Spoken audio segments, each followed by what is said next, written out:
క్రీస్తు యేసులోనికి బాప్తిస్మం పొందిన మనమందరము ఆయన వర్ణంలోనికి బాప్తిస్మం పొందుతామని మీరు ఎరుగరా? క్రీస్తు యేసులో బాప్తిసం పొందిన మనం అందరము అని అంటే ఆయన నామాన్ని అంగీకరించి విశ్వసించి ఆయనే దేవుడు అని గుర్తెరిగి బాప్తిస్మము పొంది తిరిగి లేపబడిన మరుక్షణము ఆయన ఏ రీతిగా ఎంత శక్తివంతుడిగా తిరిగి లేపబడ్డాడు, దేవుని యొక్క రూపంలో మనము కూడా తిరిగి లేపబడ్డామని అర్థం. సో మన మనుషులుగా మనకున్న శరీరేచ్ఛలు ఏవైతే ఉన్నాయో అవన్నీ పాతి పెట్టబడ్డాయి.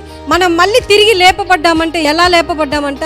దేవుడు ఏ రీతిగా తిరిగి లేపబడ్డాడో మృతుల్లో నుండి ఆయనతో పాటు మనము కూడా తిరిగి లేపబడ్డామన్నారు. ఆయన తిరిగి లేచినప్పుడు మళ్ళీ కొట్టించుకున్నాడా? మళ్ళీ అవమానించబడ్డాడా? లేదు. ఆయన తిరిగి లేపబడిన మరుక్షణము ఆయన ఒక అథారిటీ తోటి తిరిగి లేచాడు. ఆయన బిడ్డలంగా మనం జీవిస్తూ ఉన్నప్పుడు ఆయనలో ఉన్న రోషాన్ని, ఆయన మాటలో ఉన్న విశ్వాసాన్ని మనము కలిగిన నాడు దేవుడు ఎంత ఉన్నతమైన కార్యాలు ఈ భూమి మీద చేశాడో వాటికి మించిన కార్యాలు చేయగలిగిన శక్తి విశ్వాసులైన మనకి దేవుడు అనుగ్రహించునుగాక.